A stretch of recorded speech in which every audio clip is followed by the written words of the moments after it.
Here's how to never run out of content ideas and get your ideal clients coming to you. We have worked with so many different clients, and time again, the major issue that these clients face is coming up with ideas. It's a massive headache and bottleneck, and it usually results in no content getting filmed. You might have the best intentions and set aside whatever free time you have to come up with ideas and film your content, but when you actually sit down to put those ideas down in a Google Doc, your mind goes completely blank. And on top of that, as a busy business owner, you're probably time poor, and those hours that you put aside are probably at the end of a busy day, and your creativity levels are already on the floor. So in this video, I'm going to show you how to never run out of content ideas and actually make it a painless experience. Okay, so let's get straight into it. So as I said, in this guide, we will be running through how you will never run out of content ideas again, because we know how hard it can be, especially when you're working a job. You work all day, and then at nighttime, that's kind of the time that you have to come up with new content ideas, because there isn't time in the day to do that. So the last thing you want to do is to be feeling like you're drawing blanks and you can't think of anything. So this is basically what this video is for, is to take the confusion out of it. Okay, so number one is identifying your ideal client's problems and objections. The first step to generating endless content ideas is to get so clear on your ideal client's problems and the objections that they typically have, because by understanding these pain points, you can create content that directly addresses the needs and concerns of your ideal clients, making it a lot more likely that they will actually engage with you and they're more likely to book a call with you. Because I think if you're not addressing their problems and objections in your content, they are going to be, they're going to be questioning you a lot more before they hop on a call with you, or the call will be spent just going through the objections that they have. Whereas if you're dealing with all of that in your content, a sales call is going to be a lot easier, and they're going to come into the sales call being a lot more likely to sign with you, or they're already going to know in their head, if they can see that you solve the problem that they have, they're probably going to be going into the call knowing that they want to sign with you. And then obviously you should speak their language. So use appropriate terminology and phrasing that your clients use to ensure your content resonates with them. So obviously know your audience. That's obviously key. You wouldn't talk to a child the same you talk to an adult. So the same goes for your ideal client. Know who you're speaking to. Okay, so mapping out your service or your product offerings. Yeah, so this is actually so important, and I think a lot of people overlook this. You need to make sure that you're constantly sharing what it is that you provide, because you might think that by posting it, once every few days or once every week is enough, and you think that everyone is seeing that. They're not. Your content is only seen by a small portion of your followers every time. So in order to make sure that everyone is seeing what it is that you provide, you need to be posting about it every single day, whether that's on your stories, whether that's in your posts. You just need to be saying it all the time, what it is that you're providing. And you can cover all of this by breaking it down into key pillars or topics. So that'll give you a clear framework to work within and ensure that your content covers everything that you need to cover. So I have seen some people say that you should have 10 content pillars. For me and Katie, that's too complicated, I think. I think the key would be 5. So determine the main components or focus areas of your service, and then make 5 pillars out of that. And you could even say, mapping out your service or your product offerings can be one. Identifying the client's problems and objections could be another one. Having case studies can be another one, and then 2 others. Okay, so then I would break each pillar down into more granular detail. Instead of having extra pillars, I would just get deeper into the 5 pillars that I have.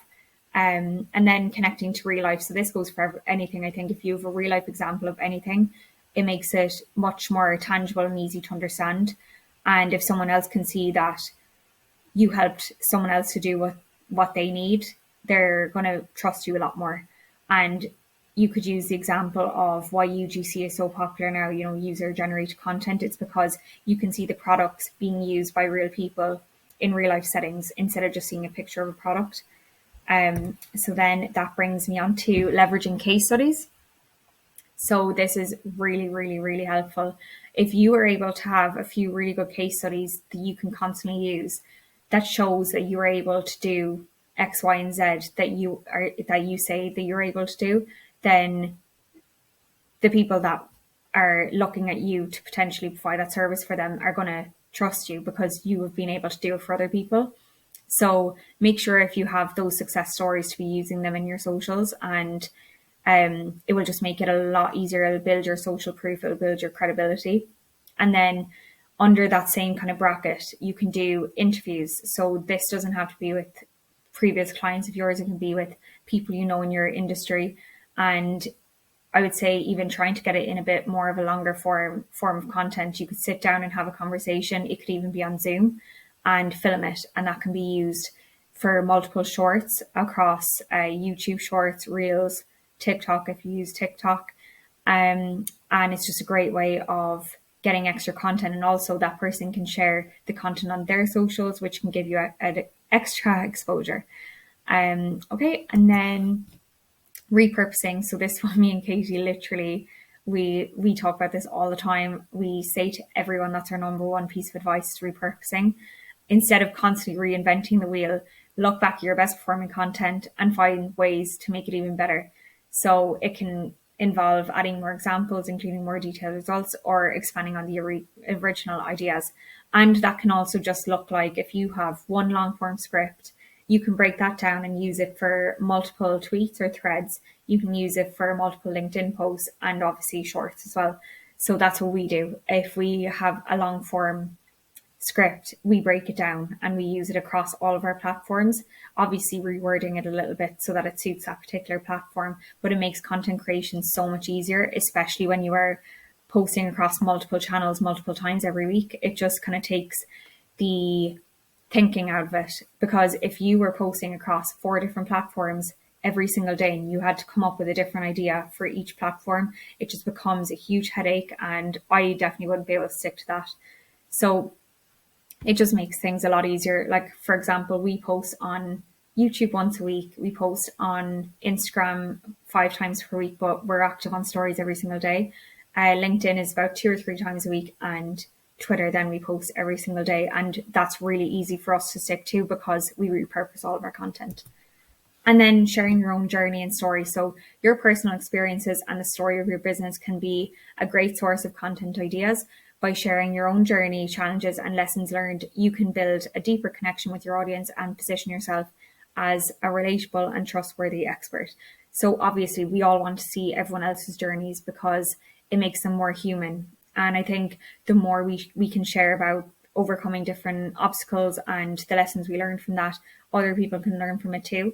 You might not think it, but if you've experienced a problem, the odds are that a lot of other people have experienced those problems too. And if someone can see that you were able to overcome those obstacles, it will give them a bit more hope that they'll be able to do it when they're in that scenario themselves. So yeah, make sure to share your own story. Definitely don't undermine it in your own head, because people do want to see that people are people at the end of the day, and people buy from people. So if they can see you're a genuine person and you work hard, you know, they'll be a lot more likely to like you or want to work with you. And then start creating content now. Yeah, couldn't say this enough, because me and Katie started posting on Instagram just under a year ago now, I think. And we were dreading posting our first few reels because obviously we weren't used to it, but you get so used to it so quickly. And once you get over that initial fear and the fear of people judging you, honestly, it becomes so much easier. And if you're waiting for the perfect moment to start creating content, you will never start. Honestly, there's never a perfect time, because you might say, oh, I have a really busy week this week, I've no time to fit it in. You can fit it in. You know, all it takes is an hour or two, and you can get some scripts made and a few videos filmed. It's really not too hard when you just pop a few hours in your calendar every month. Obviously, I know people are time poor, especially when they have busy jobs, but it's really worth it at the end of the day. You just have to make the time and start now instead of procrastinating it, because the more you say you don't have the time, you're never going to start it and you will regret it in a year or two's time. So get started with your content strategy. So we obviously know that a lot of people don't have too much time, and even after this, they might be like, oh, I really can't even get started on writing scripts, then we actually can help with that too. We provide everything from content ideation to scripting and then editing and then SEO for posting. So if you need any help with that, just click the link in our bio below and you can book a call with us. Also, we are on Instagram, we're on Twitter, and we're on LinkedIn. We'll leave all the links to that below as well. And yeah, like and subscribe this video. We'll be posting every week, and we'll see you in the next one.